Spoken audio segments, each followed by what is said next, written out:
नमस्कार फ्रेंड्स, एक बार फिर से स्वागत है आपका हमारे यूट्यूब चैनल में। ये जो प्रश्न है ये क्लास 10th एक्सरसाइज 1.2 का क्वेश्चन नंबर 3 का सेकंड पार्ट है। चलिए देखते हैं। इसमें प्रूफ करना है कि जो ये प्रश्न है 7√5 वो क्या है, इरेशनल है। इरेशनल है, ये हमको प्रूफ करके बताना है। ठीक है, तो चलिए देखते हैं। सबसे पहले तो जो ये दिया हुआ है इसको हम उल्टा मान के चलते हैं।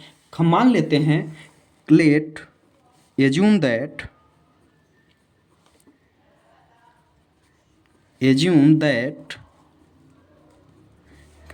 7√5 इज रेशनल। इसने बोला है कि आपको इरेशनल प्रूफ करना है, तो हम क्या मान लेते हैं कि यह एक रेशनल।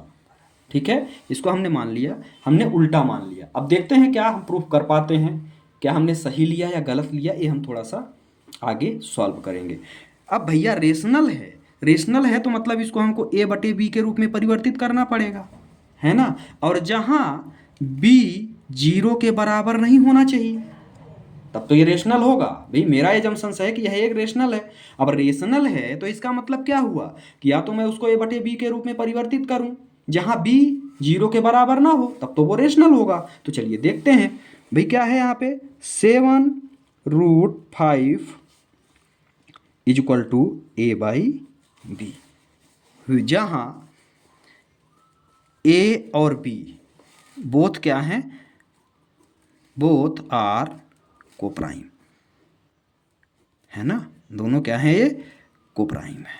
यहाँ तक ठीक है। अब कोप्राइम क्या होता है, जिसका कॉमन फैक्टर एक आए, मतलब a और b दोनों का कॉमन फैक्टर मुझे क्या मिले, एक मिले, वो मेरा क्या कहलाता है, कोप्राइम कहलाता है। चलिए आगे देखते हैं। अब यहाँ ये रूट है और रूट के मल्टीप्लाई में विदाउट रूट वाली वैल्यू है, तो रूट वाली वैल्यू को हम वन साइड रखेंगे और जो विदाउट रूट वाली वैल्यू है उसको हम दूसरी साइड क्या कर देंगे, ट्रांसफर कर देंगे। तो यहाँ पे क्या है, यहाँ है √5 इज इक्वल टू, यहाँ क्या हो गया a बाई बी, और यहाँ क्या था, 7 था, तो 7 को हम लाएंगे नीचे, ला लिए, तो ये हो गया a/7b। अब ध्यान से देखिएगा, वन साइड √5 है और दूसरी साइड क्या है, a/7b है। इसको प्रॉपर लिख दूँ, है ना।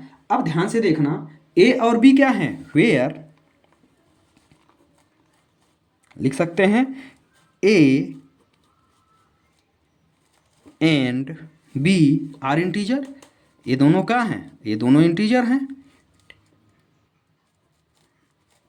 ठीक है, a और b दोनों इंटीजर हैं। यदि ये दोनों इंटीजर हैं तो हम कह सकते हैं कि a/7b क्या है, इज रेशनल। ये क्या है, रेशनल है ना। ये हमको पता है कि यह रेशनल है, बट हम जानते हैं, वी नो दैट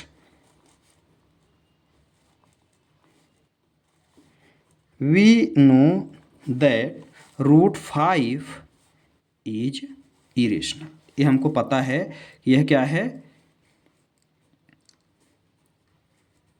इरेशनल है। आ गया समझ में। अब कभी भी आपको इतना पता होना चाहिए कि जो इरेशनल नंबर और रेशनल नंबर कभी भी एक दूसरे के बराबर नहीं होते। ये हमको पता है कि इरेशनल और रेशनल कभी भी एक दूसरे के बराबर नहीं होते। तो अब हम एक लाइन और इसमें लिख देंगे,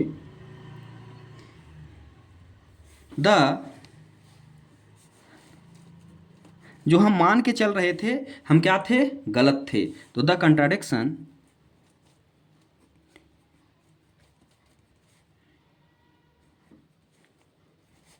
इज एरिजन, क्या है, गलत है।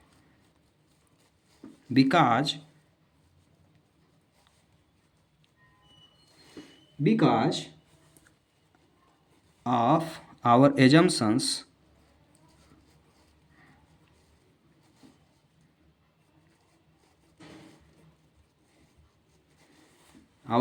Is wrong. क्या है, जो हम मान के चल रहे थे, हम क्या मान के चल रहे थे कि वो क्या है, रेशनल नंबर है, लेकिन वो इरेशनल नहीं है, वो क्या है, इरेशनल है। सो आप लिख देंगे, सो 1/√2 इज इरेशनल।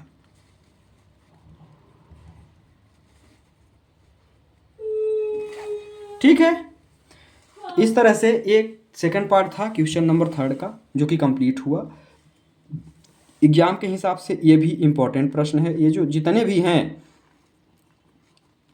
1.2 के, ये सारे प्रश्न लगभग CBSE और ICSE में तो आते ही हैं, तो इसलिए आप इसको सही तरीके से पढ़ेंगे। बहुत बहुत धन्यवाद।